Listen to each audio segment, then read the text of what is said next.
about me.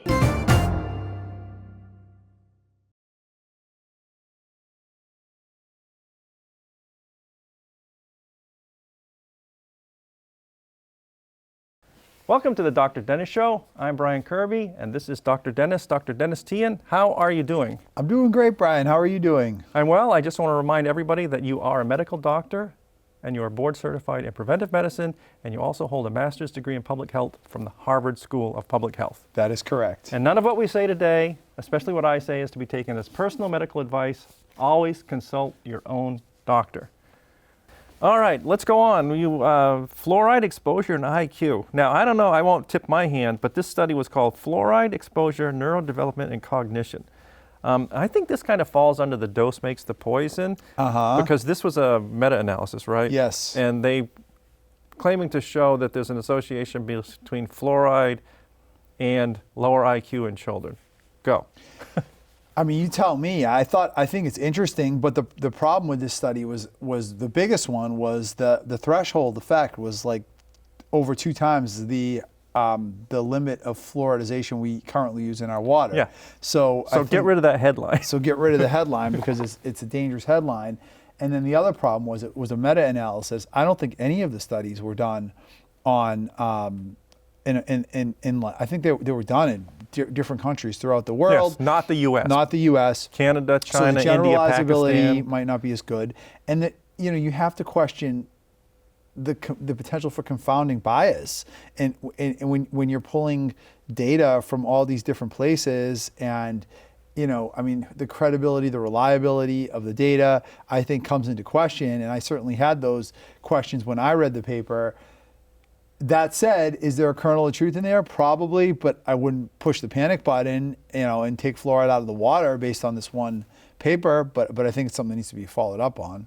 Yeah, I agree. I think that the headline was quite misleading because, like I said, the dose makes the poison. I mean, yeah, the threshold is more than double that they used in this study. So I think this falls under that thing we spoke about with IARC, the International Agency for Research on Cancers, where they assign whether something is a carcinogen, but they don't assign risk at all. So they can't really assign any risk from this. Right. It's already, fluoride is approved at like 0.7, what is it, milligram? Parts per million, yeah. Parts per million, parts per liter. Yeah, parts per liter. Parts per million in a liter, whatever it is. I think yeah, it's parts per million, right. And so it's safe. Yeah.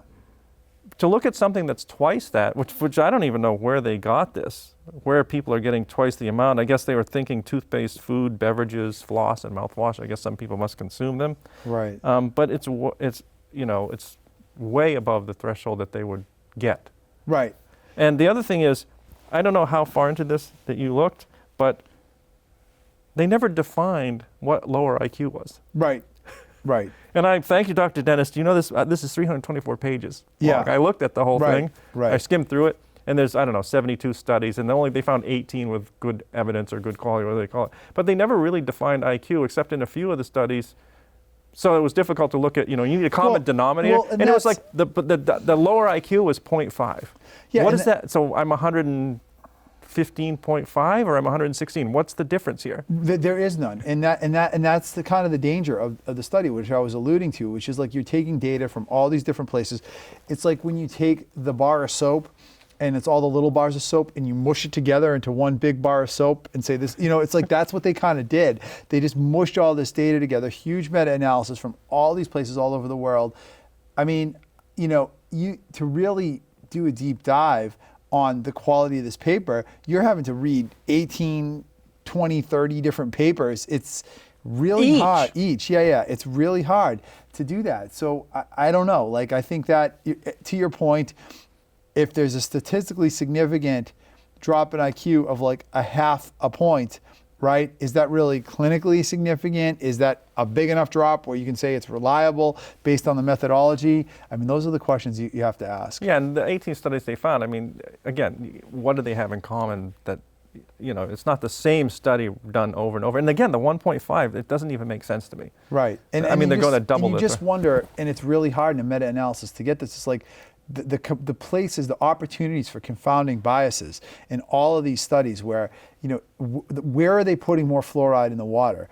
Probably in countries in places that have, more poverty, more infectious diseases, more socioeconomic challenges and barriers, maybe less schools. I mean, can you tell me all 18 of those papers, adequately accounted for all those factors? Like, you know what I mean? Like, It'd be almost impossible. It'd be almost impossible. So if you're out in like Pakistan or rural China, and there are tremendously high rates of dental disease, and they're putting more fluoride in the water. And oh, by the way, there's no schools out there, or the schools are poor. There's tremendous poverty. They don't have access to health care. I mean, there's all kinds of, or nutrition. Affects IQ. Right, or nutrition, all kinds of places. Which they didn't define IQ either, but okay. Right, all kinds of places where something like this can get derailed, and you can get this very subtle bias that could lead to the kind of very subtle findings that you find. You can call them clinically, statistically significant.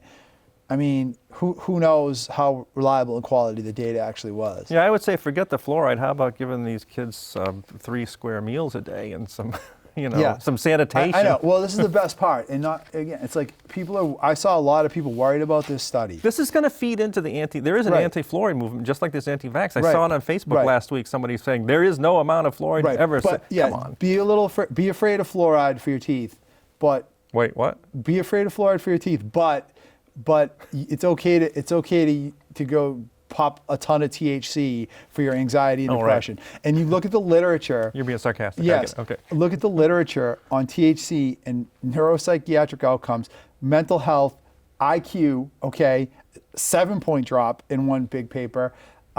There is so much literature on THC use and adverse neuropsychiatric and mental health outcomes, and it's crazy to think that people would worry about fluoride in their water. Meanwhile, you have billboards lining Route 1 the whole way down telling you that THC is good for you. It's insanely contradictory.